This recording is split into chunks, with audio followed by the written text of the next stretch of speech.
the fences, steamy stuff is hot, and take care and enjoy yourself. Take care.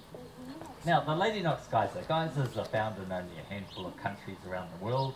The largest group is in the US at Yellowstone National Park. Then there's another large group on the Kamchatka Peninsula in Russia, just up above Japan there. There's another lot in Iceland, a few in Africa in the Rift Valley, some in Chile, and also New Zealand. And in the early 1900s, there were around 130 geysers in New Zealand. But due to the impact of geothermal power stations, hydro power stations, and natural sort of die-off, that number has now dwindled to around 15.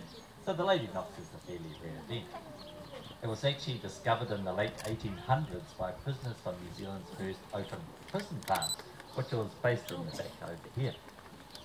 The prisoners were employed clearing the local land for forestry and also with the upkeep of local paths and roads.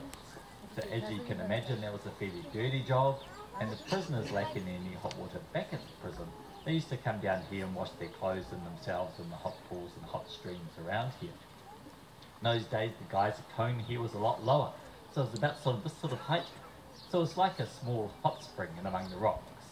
So the prisoners put in their clothes, added the soap, started to scrub it all up, when, much to their amazement, they sparked an eruption, their clothes shot skywards, and they all took off into the bush here. When they finally got back here, over the next few years, they slowly built up with rocks around the cone here to increase the pressure of the geyser. And then over the last 100 years, the silica that's in the water beneath us has coated those rocks and given us the distinctive sintered cone shape. So what I'm about to do is recreate that initial eruption. These days, instead of soap, we use a surfactant. And the surfactant is very similar to soap, and there are surfactants in soap. So what that does, actually I'll pop that in.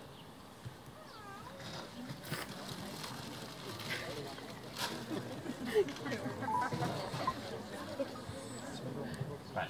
So what that does is beneath me there are two chambers that hold about 26,000 litres of water.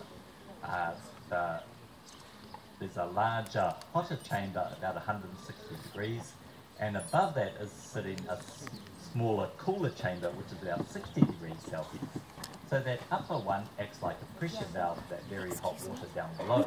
And by adding this surfactant, we change the surface tension on the cooler water and releases the pressure from the hot water below and up shoots the geyser.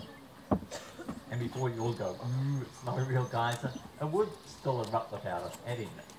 It has a cycle of somewhere between sort of 24 to 48 hours, and naturally the hot chamber down below would slowly heat that cooler water above till the pressure equalised naturally and up would come the geyser. So by using this surfactant, we just get to time it nicely and everyone gets to see it. It is very hard to tell how long it's going to take after I add it. Some days it seems to be about 1 minute and other days about 10 minutes. So I vary the rest of my talk accordingly and run away if I have to. The geyser is named after Lady Constance Knox. She was the daughter of the then Governor of New Zealand, Lord Ranfurly. He was down visiting the area in 1903, and Lady Knox came down here, christened the geyser and induced it herself. Been induced daily now since the 1930s, so the last 80 or so years, and is still playing as strong now as it did then. She normally plays for anything between sort of about 30 minutes to about an hour, but that initial eruption is normally the highest and strongest. So hopefully today could 10 to 15 metres, she then dies down, but then hopefully carries on playing for the next hour or so. Every now and then she just plays for about 1 minute. So just be ready for that initial eruption just in case she doesn't come back up again. The main thing that seems to affect the speed of the geyser and the height of the geyser seems to be barometric pressure. So if the air pressure, if there's big high pressures coming over, it's a little bit lower and slower, and if there's low pressure, it's faster and higher.